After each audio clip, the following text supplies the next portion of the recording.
Jake Morrison stood in the long metal hallway of the diplomatic ship. The walls were smooth and white, with strange blue lights running along the ceiling. He had never seen anything like it before. This was his first time on an alien spacecraft, and everything felt different. The air smelled like flowers mixed with metal, and the gravity was just a little bit lighter than Earth's. He wore his best black suit with a blue tie. His brown hair was neat, and his shoes were polished. Jake wanted to look professional for this important meeting. He was Earth's new ambassador to the Galactic Assembly, and today he would learn the rules that all species must follow. Behind him walked Linda Carter, his security chief. She was a tall woman with short red hair and sharp green eyes. Linda had been a soldier for 20 years before taking this job. She carried herself like someone who was always ready for trouble. Her hand kept moving toward her hip, where her gun usually was. But today, she had no weapon at all. "I don't like this," Linda said quietly. "We should have some protection." Jake nodded. "I know, but we have to follow their rules if we want to be part of this." They walked toward a large door at the end of the hall. The door was made of some kind of clear crystal that shimmered like water. As they got closer, it opened with a soft whoosh sound. Inside was a room that took Jake's breath away. It was huge, with a ceiling so high he could barely see. The walls were covered with moving pictures of different worlds. Some showed red deserts, others had purple oceans, and one displayed a city made entirely of crystal towers. In the center of the room stood the strangest being Jake had ever seen. It was 10 feet tall and looked like a giant insect. Its body was covered in hard, shiny plates that were dark green and black. It had 4 arms, each ending in hands with too many fingers. Its head was triangular, with large compound eyes that reflected the light like broken mirrors. "Welcome, Ambassador Morrison," the creature said. Its voice was like the sound of wind blowing through dry leaves. "I am Zixthel of the Vorthic people. I will explain the rules of the Galactic Assembly." Jake stepped forward and tried to smile. "Thank you for having us. I'm ready to learn." Zixthal's head tilted to one side. "First, you must understand our most important rule. No species may carry weapons during diplomatic meetings.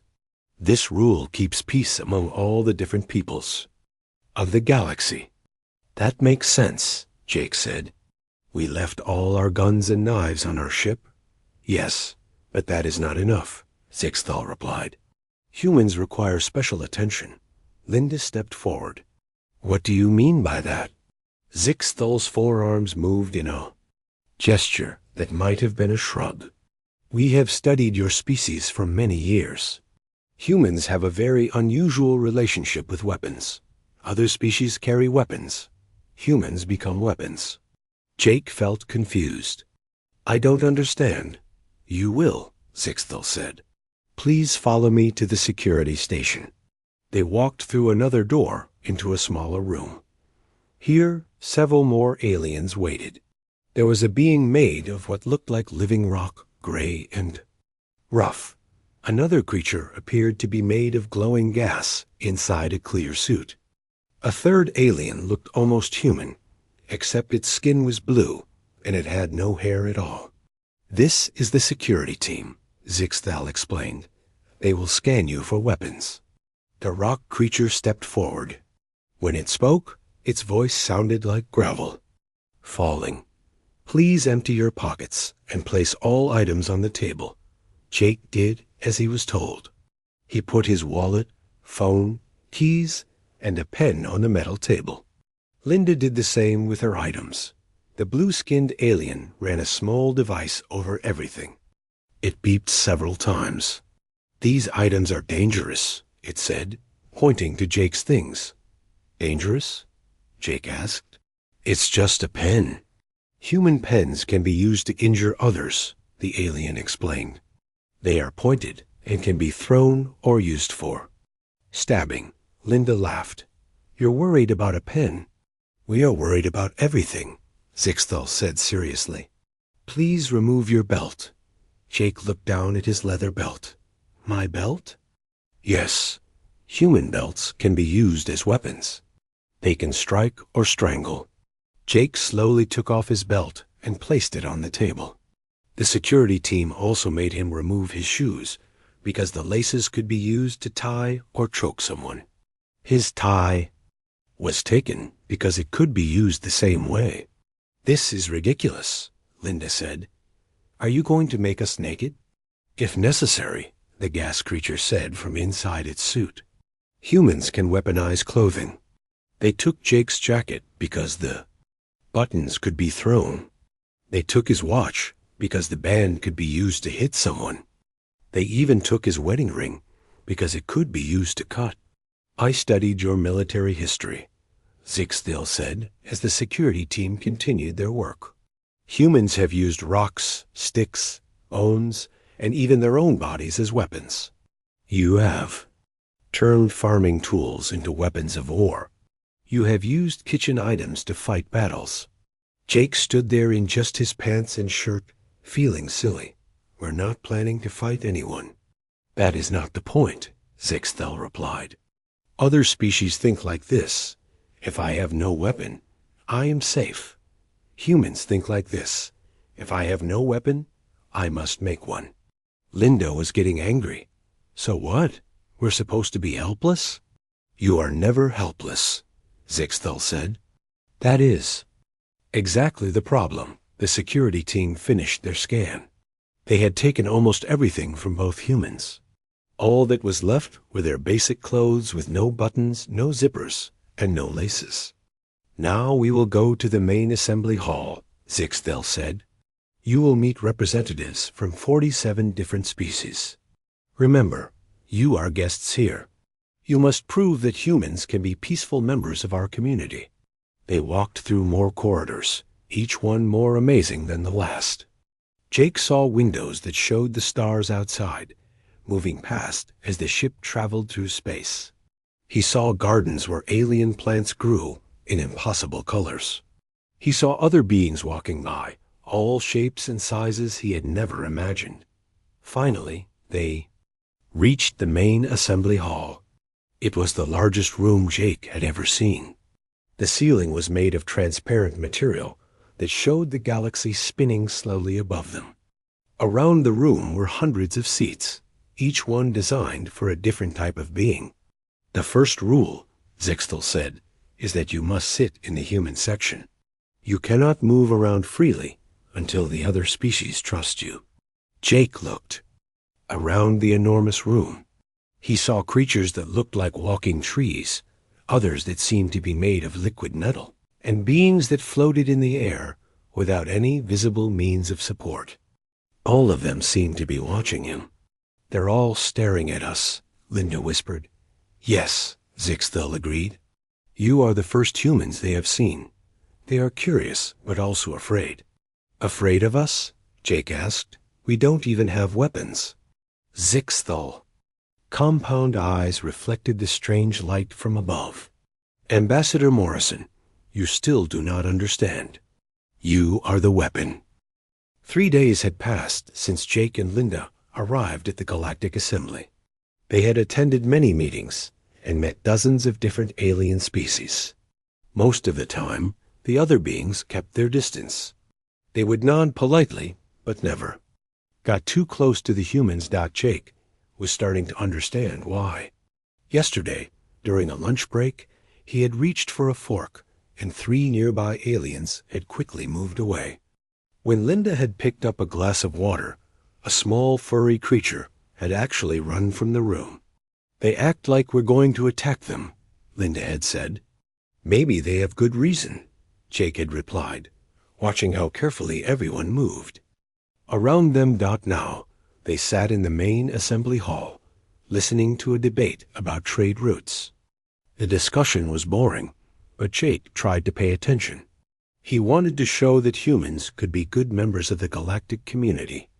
Across the room, he could see the Saurian Empire's delegation. The Saurians were huge reptile creatures. each one standing 8 feet tall. Their skin was dark green and covered in scales. They had long tails and claws on their hands and feet. Their leader was General Krexstar, a massive being with red eyes and scars across his face.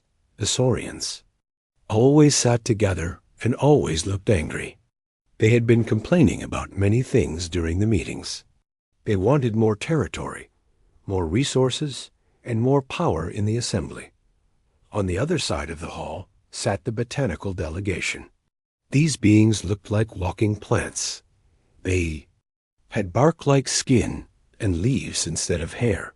Their leader was a gentle creature called Petal Soft Morning. She was smaller than the others, with white flowers growing from her head. The botanicals were peaceful people. They never argued or raised their voices. They grew food for many other species and asked for nothing in return. Jake liked them because they reminded him of kind gardeners from Earth.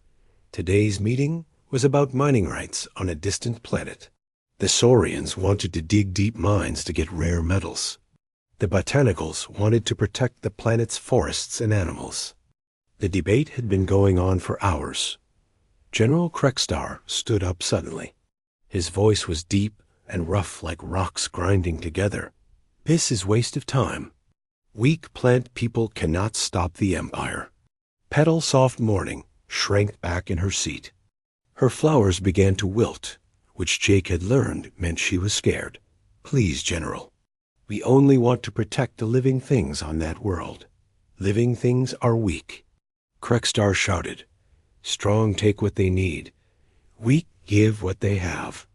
Other delegates in the room began to whisper nervously. Some of the smaller species looked frightened.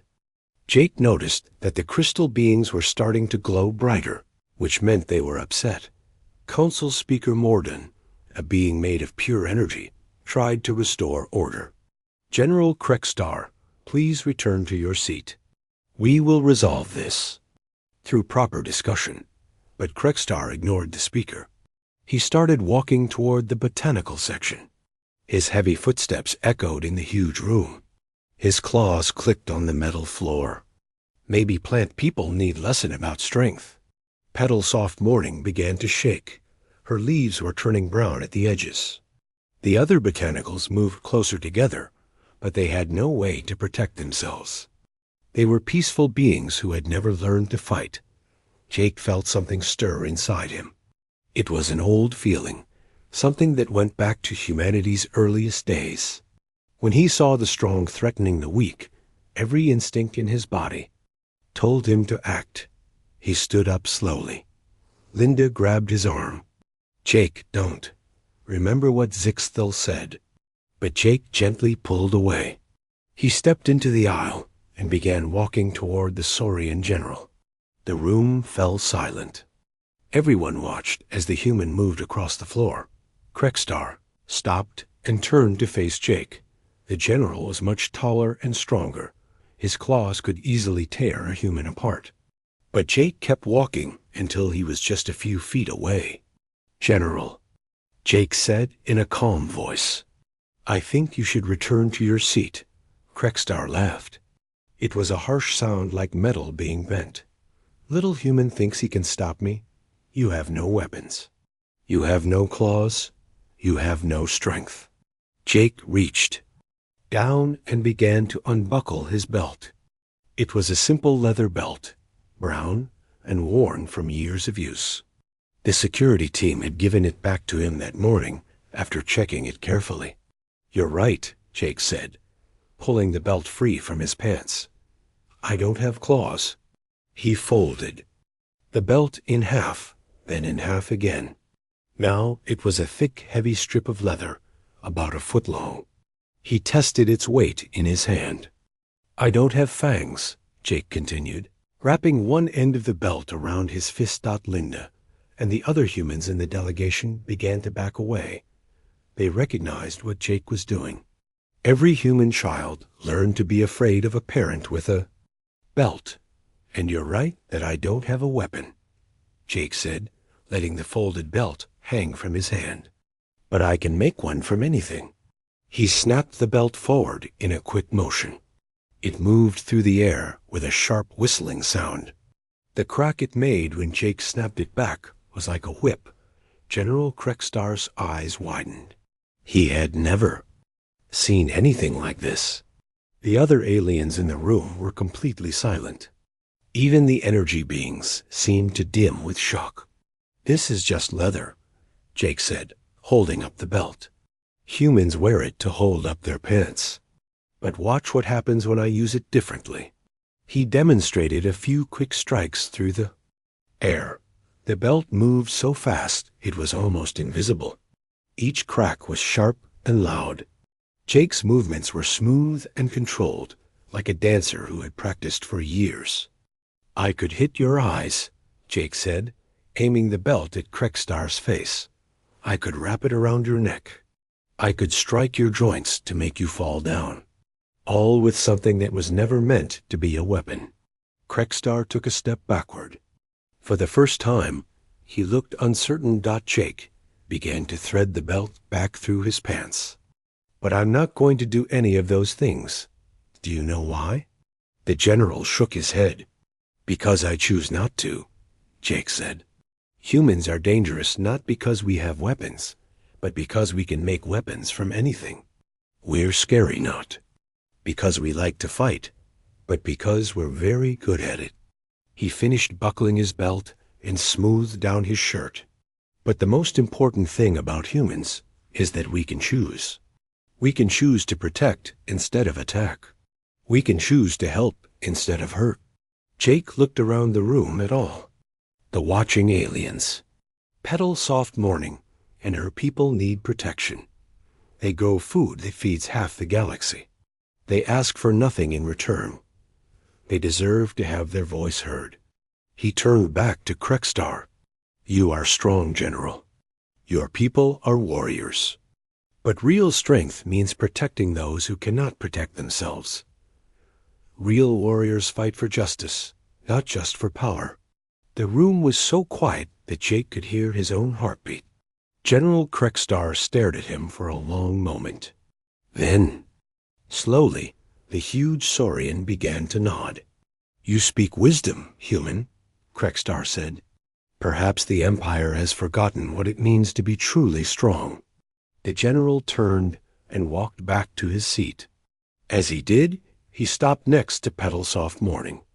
"Plant Lady, I am sorry. Your people deserve respect."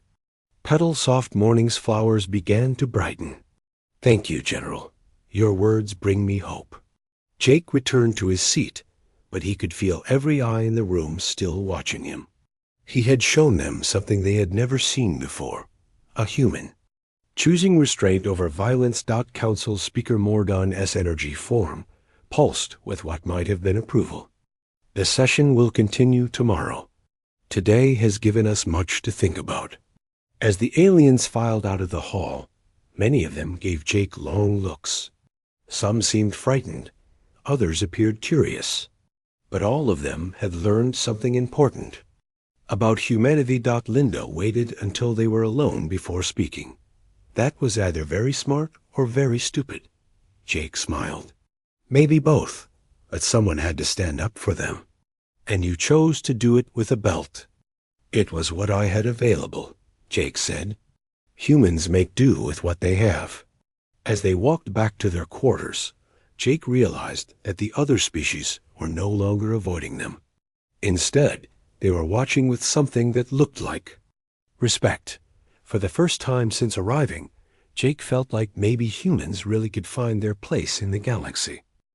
The next morning, Jake woke up to find two Vorthic guards outside his door.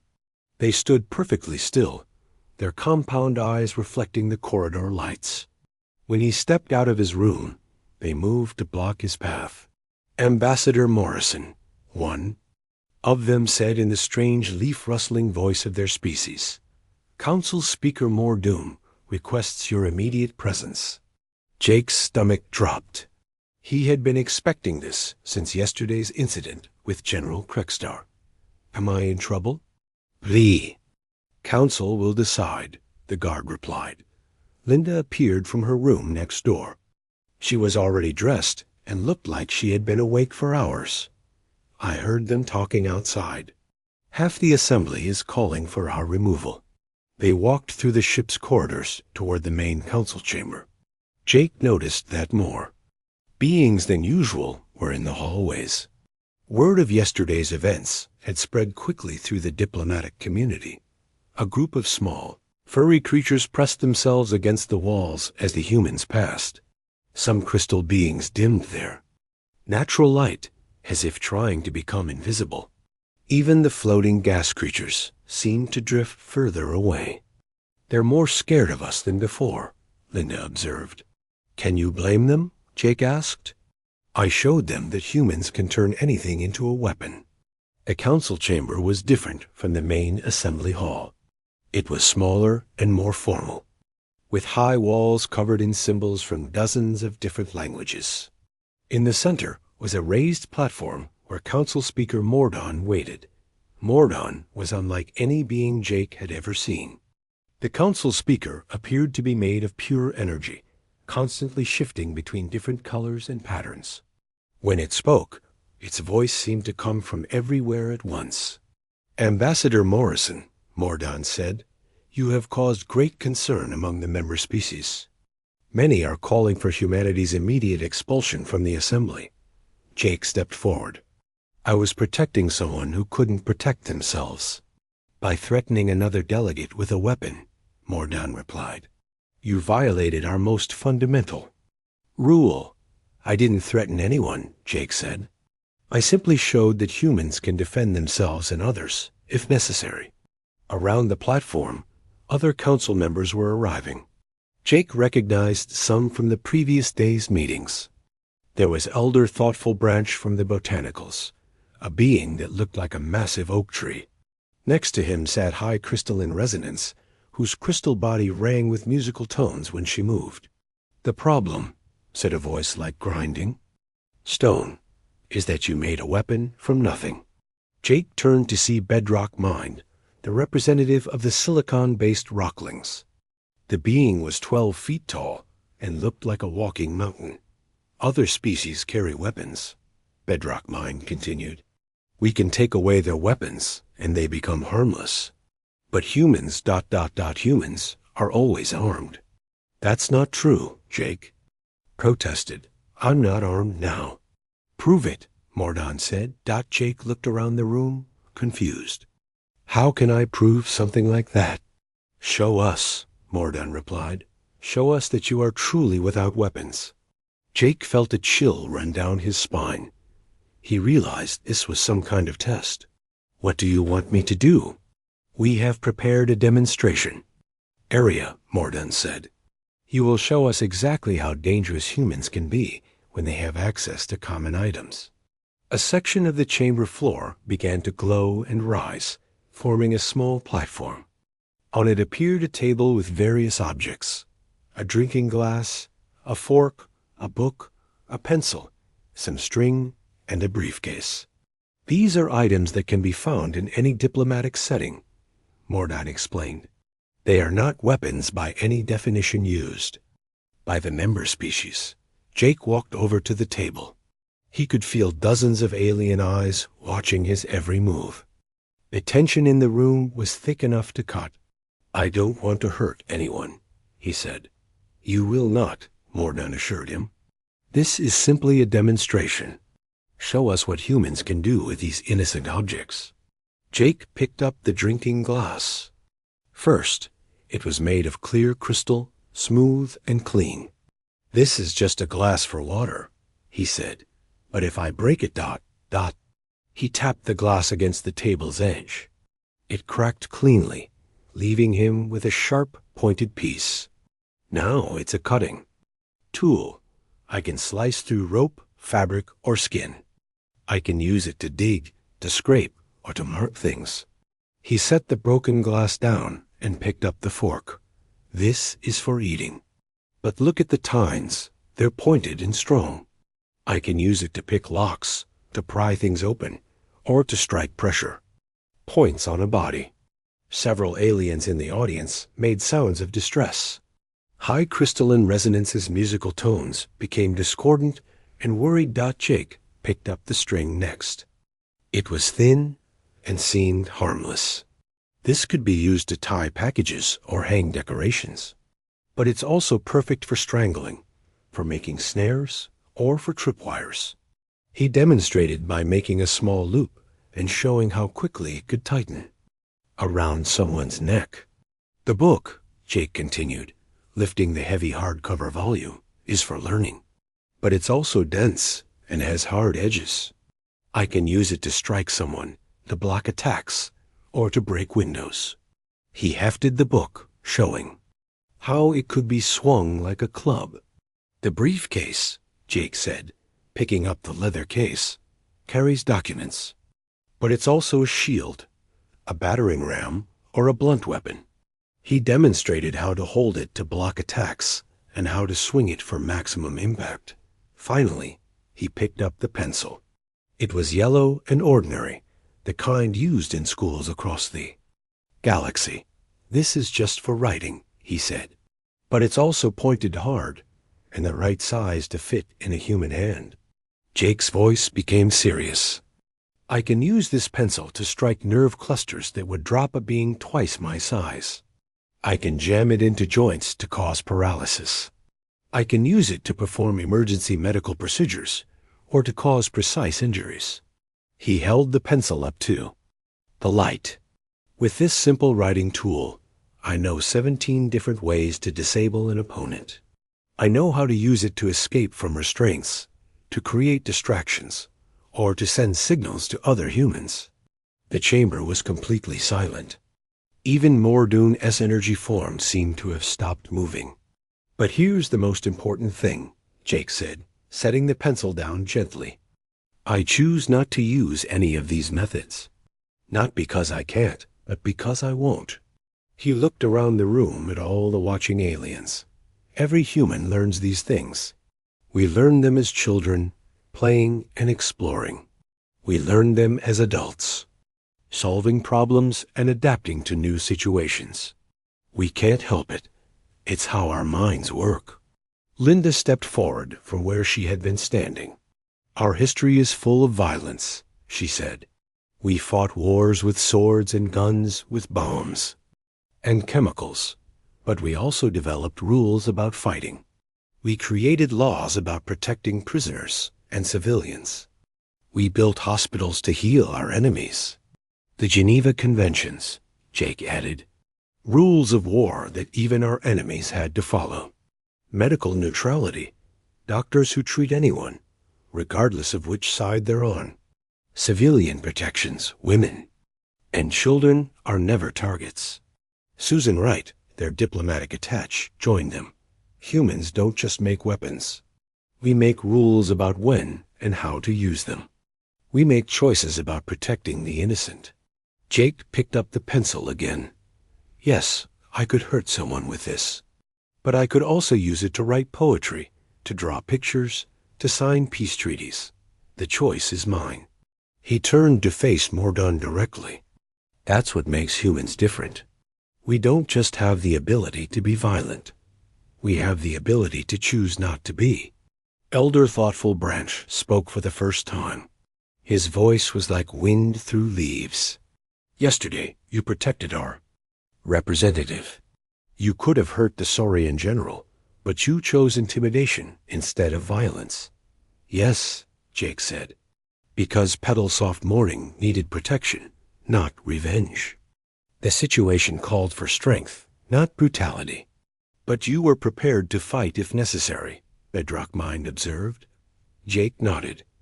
If General Krekstar had continued to threaten her, yes, I would have stopped him.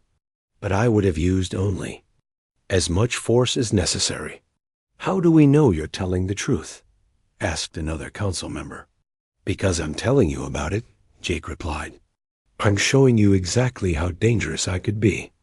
If I wanted to hurt people, would I be teaching you how to defend against me? Mordoon's energy form pulsed with different colors. You are correct, Ambassador. A predator does not reveal its hunting methods to its prey. Humans aren't predators, Linda said. We're protectors. We learned to fight because we had to protect our families, our communities, our species. But we also learned when to stop fighting. Jake looked around the chamber one more time. I know you're all afraid of us. I understand why. But fear isn't the answer. Trust is. He placed all the items back on the table. I could have hidden these abilities from you. I could have pretended to be harmless. But instead, I'm showing you exactly what humans can do, and I'm asking you to trust that we'll use these abilities responsibly. The chamber remained silent for a long moment. Then Mordan spoke again. This demonstration raises more questions than it answers. The council will need time to deliberate. I understand, Jake said. But while you're thinking, remember this. Yesterday, a strong being threatened a weak one, and a human chose to step in and stop it. That's who we are. As the aliens filed out of the chamber, Jake noticed that their fear had changed. They were still wary, but now there was something else in their eyes. Curiosity, and maybe even a little respect. The real test would come when the Young. The council chambers erupted in chaos after Jake's demonstration. Aliens were speaking in dozens of different languages, their voices mixing together in a symphony of fear and confusion.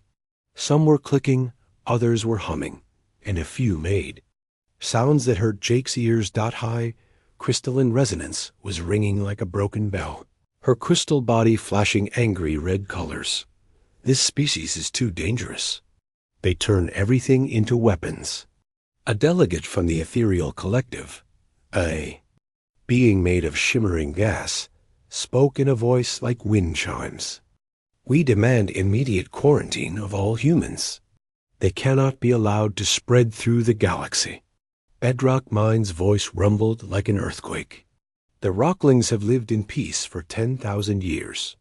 We cannot allow these weapon makers to destroy our civilization. Jake stood in the center of the platform, watching as fear spread through the chamber. He felt sick to his stomach. His demonstration had been meant to show human restraint, but instead it had terrified everyone. Linda moved closer to him. This isn't going well, she whispered. No, Jake agreed. I think I made it worse. But then a new voice spoke up. It was soft and gentle, like leaves rustling in a breeze. Elder Thoughtful Branch from the botanical delegation had risen to speak. Fellow council members, the tree-like being said, I ask permission to share what I witnessed yesterday. Council Speaker. Mordung's energy form pulsed with blue light. You may speak, Elder. I watched this human, Ambassador Morrison, face General Krekstar, Thoughtful Branch continued. The general is twice his size, with claws that can tear metal. He was threatening our representative, Petal Soft Morning, who had no way to defend herself. The chamber grew quieter as the other beings listened. Ambassador Morrison could have used his belt to strike the general's eyes, Thoughtful Branch said. He could have aimed for the throat or the joints. He knew exactly how to cause maximum pain and damage. Exactly our point. High crystalline resonance chimed. He knew how to hurt someone. But he chose not to, Thoughtful Branch replied firmly. He used intimidation instead of violence.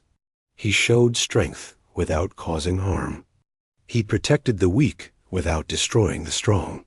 Jake felt a small spark of hope. Maybe someone understood what he had been trying to show. Susan Wright stepped forward. Elder Thoughtful Branch is right. What you saw today wasn't a human preparing for violence. It was a human explaining why he chooses not to use violence. She activated a small device that projected images into the air above the platform. Let me show you something about human history. The first image showed human soldiers in a war zone, but they were helping wounded enemies. The second showed doctors treating patients regardless of which side they fought for. The third showed human peacekeepers protecting civilians from both sides of a conflict. Humans have fought more wars than any other species you've encountered. Susan said. But we've also developed the most complex rules about how to fight those wars. Tony Rodriguez, their cultural attach, joined her. We created the concept of war crimes, actions that are wrong even during battle. We established rules about protecting prisoners, civilians, and medical personnel. We developed the idea of just war, Susan continued. The belief that violence is only acceptable under certain conditions, to protect the innocent, to defend against aggression, to stop genocide. Jake watched the alien faces around the chamber. Some looked confused, others seemed thoughtful. A few still looked terrified. But how do we know you'll follow these rules? Asked a delegate from the Aquatic Federation, a being that looked like a giant jellyfish. How do we know you won't simply conquer us all? Because we're telling you about our capabilities, Jake replied. A conqueror doesn't reveal his weapons to his enemies. A protector explains his methods to those he wants to protect. Mordin's energy form shifted to a golden color. This argument has merit, but it does not address the fundamental problem. Humans are inherently dangerous. All species are dangerous in their own way, Linda said. The saurians have claws and strength. The crystallines can create sonic weapons. The ethereals can poison atmosphere. The difference is that humans are honest about it. We're not hiding what we can do, Jake added. We're showing you exactly how dangerous we are, and we're asking you to trust that we'll use that danger responsibly. A new voice spoke from the back of the chamber. It was General Krekstar, the saurian who had threatened Petalsoft Morning the day before. His heavy footsteps echoed as he walked toward the platform. I have something to say, Krekstar announced. The chamber fell silent. Everyone knew that the saurians were one of the most militaristic species in the galaxy. Yesterday, I was angry, Krekstar said. I wanted to take what I thought the Empire deserved. I was ready to hurt the plant people to get it. He looked directly at Jake. This human stopped me. Not with superior strength or better weapons, but with wisdom. He showed me that real strength means protecting those who cannot protect themselves. Krekstar's red eyes swept the chamber. The Saurian Empire respects strength above all else. We have fought for 10,000 years to prove our power. But yesterday, a human showed us a different kind of strength, the strength to choose mercy over violence. You support the humans? High Crystalline Resonance asked, her tones shifting to surprise. I support warriors who fight for justice, Krekstar replied. These humans are warriors, yes, but they are warriors with honor. Mordune's energy form pulsed with different colors as if processing this information.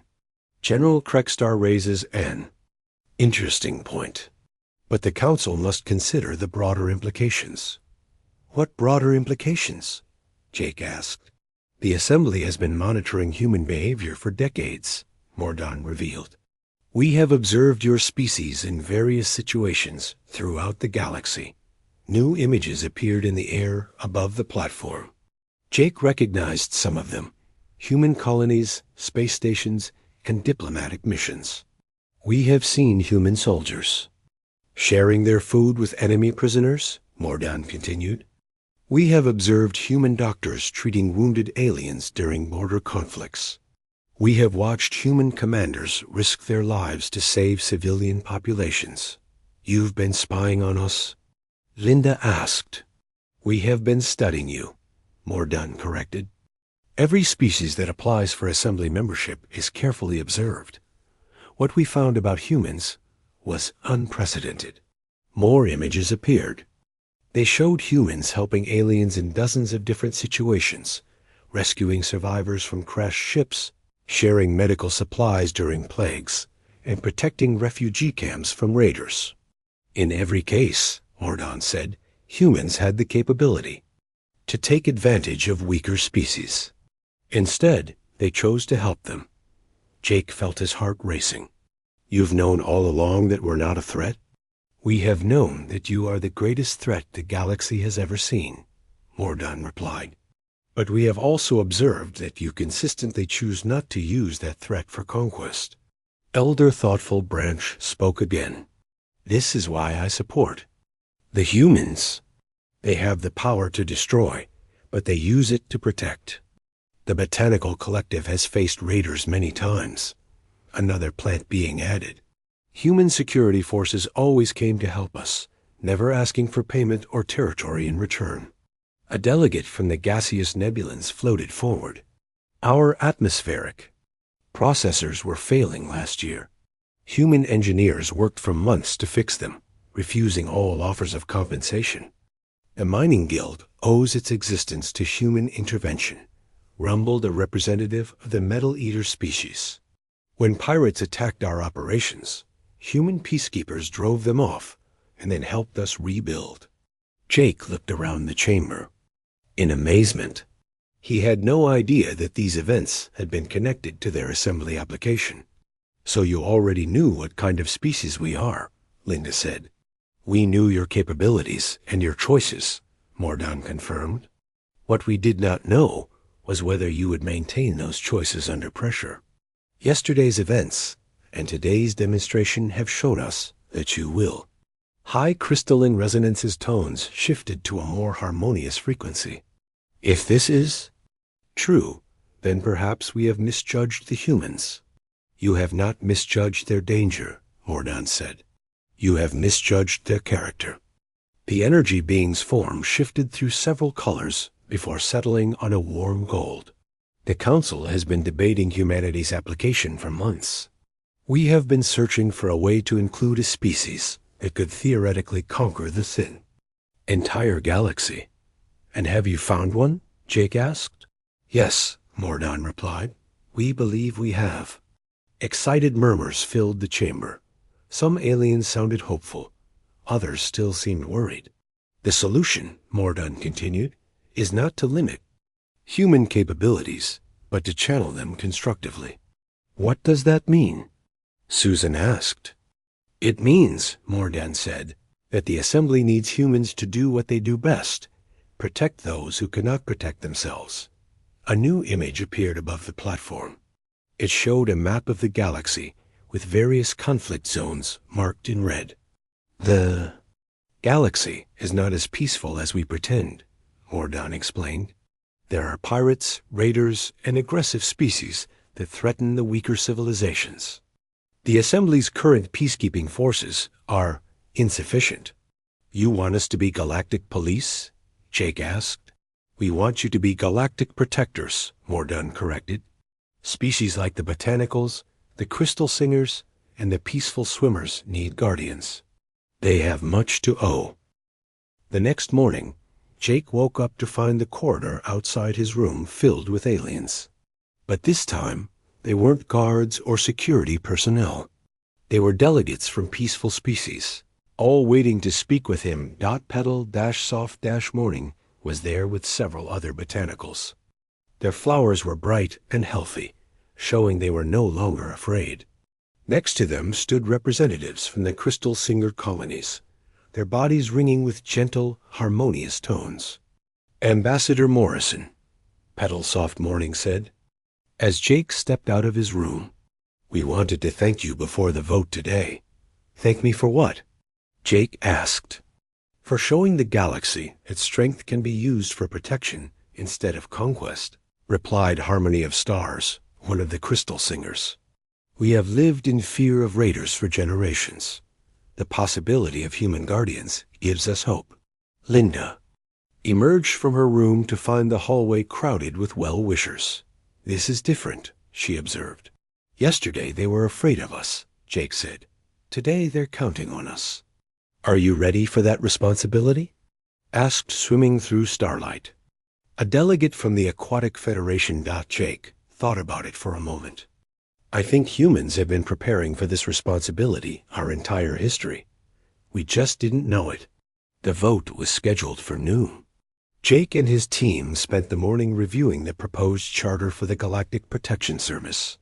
The document was surprisingly detailed, outlining everything from rules of engagement to accountability measures. They've thought of everything, Susan said, reading through the protocols. Limited use of force, mandatory reporting, regular psychological evaluations, rotation of duties to prevent power accumulation. It's like they studied every mistake in human military history and built safeguards against them. Tony added. Linda was reviewing the command structure. They want me to head up training and recruitment. Apparently, they want humans to train other species in protection techniques. That makes sense, Jake said. If we're going to do this, we need partners, not just human forces. At noon, they returned to the council chamber. The room was packed with delegates from every member species. Jake had never seen so many different types of beings in one place before. Council. Speaker Mordoon's energy form was brighter than usual, pulsing with golden light. The council will now vote on Resolution 2847, the establishment of the Galactic Protection Service under human leadership. All species in favor of the resolution indicate your support, Mordoon announced. Lights began appearing around the chamber as species after species voted. The botanicals glowed green. The crystal singers chimed in harmony. The Aquatic Federation pulsed blue. Even some of the more militaristic species, led by General Krextar, showed their support, but not everyone voted yes. The ethereal collective remained dim, indicating their opposition. A few other species also withheld their support, still wary of human power. The resolution passes by a margin of 68%, Mordoon announced. The Galactic Protection Service is hereby established. The chamber erupted in cheers from the supporting species. Jake felt a mixture of pride and terror. Humanity had just been given one of the most important jobs in galactic history.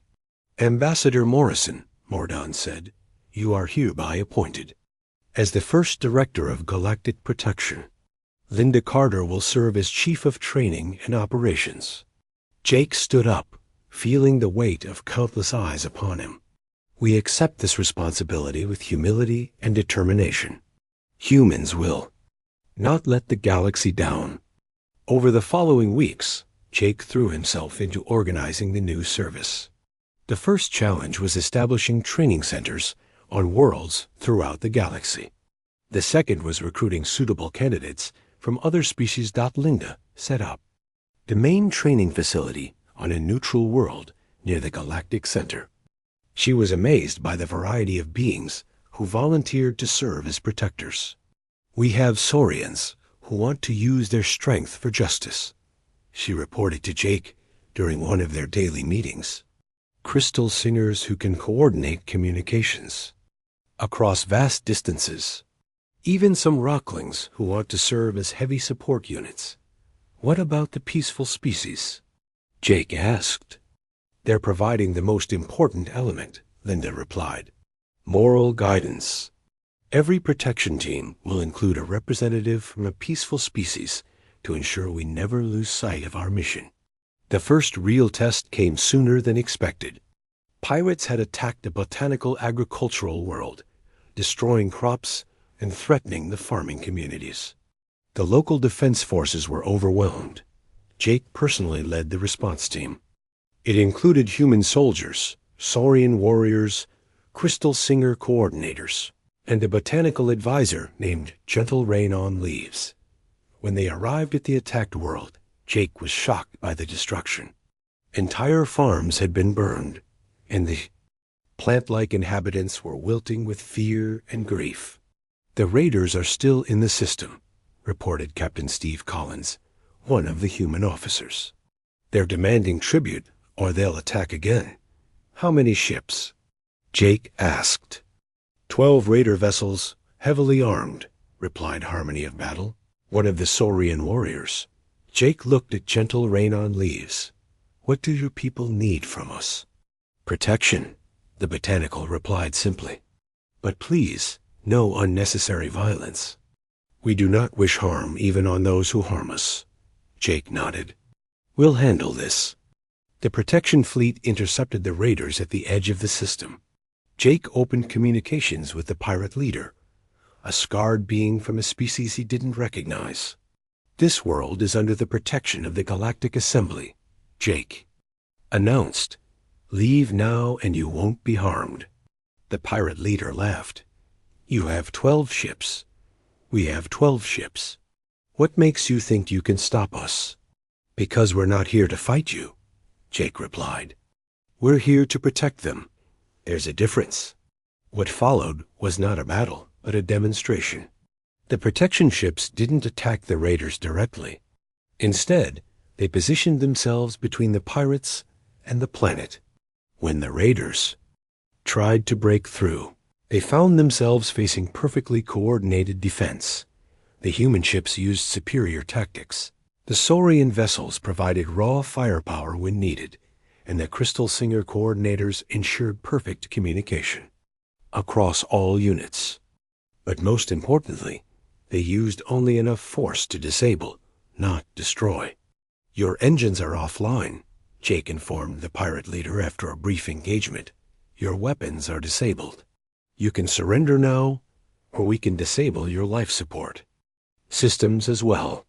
Faced with opponents who clearly could destroy them but chose not to, the pirates surrendered. They were taken to assembly stations for processing and rehabilitation. You could have destroyed us easily, the pirate leader said as he was being transferred. Why didn't you? Because destruction isn't our job, Jake replied. Protection is. Word of the successful mission spread throughout the galaxy. The Protection Service had shown that it could stop aggression without becoming aggressive itself. Over the following months, similar missions followed. Pirates found their activities disrupted by protection fleets that seemed to appear wherever they were needed. Aggressive species discovered that their expansion plans were blocked by defenders who couldn't be intimidated or corrupted. But the most important change was in the peaceful species themselves. No longer living in constant fear, they began to flourish. Botanical agricultural output increased by 300%. Crystal Singer art reached new levels of beauty and complexity. The Aquatic Federation expanded into previously dangerous regions of space. Jake found himself spending less time in combat and more time in mediation.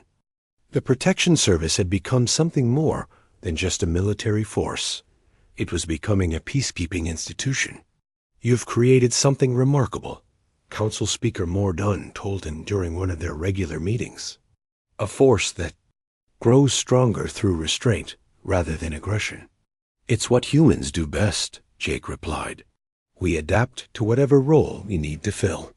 The final test came when Jake received a new assignment that made him smile. A recently discovered species called the Thornback Collective had applied for assembly membership. They were a warrior culture similar to ancient humans, and the council was worried about their aggressive tendencies. They need someone who understands warriors, Mordun explained. Someone who can show them how strength can be channeled constructively. Jake accepted the assignment with enthusiasm. As he prepared for first contact with the Thornbacks, he reflected on how much had changed since his arrival at the assembly. Humans had found their place in the galaxy, not by hiding their dangerous nature, but by embracing it responsibly. They had become the guardians of peace, the protectors of the innocent, and the mediators between strength and wisdom. Linda joined him as he packed for the mission. Remember when they were afraid to let us carry weapons? Jake laughed. Now they're asking us to carry the responsibility for galactic peace. Are you worried about it? Linda asked. Jake thought about Petal Soft Morning, now safely tending her gardens under human protection. He thought about the Crystal Singers, whose music filled the galaxy with beauty instead of fear. He thought about all the peaceful species who could now focus on growth instead of survival. No, he said finally, this is what we were meant to do. Humans have always been at our best when we're protecting something worth protecting. As his ship departed for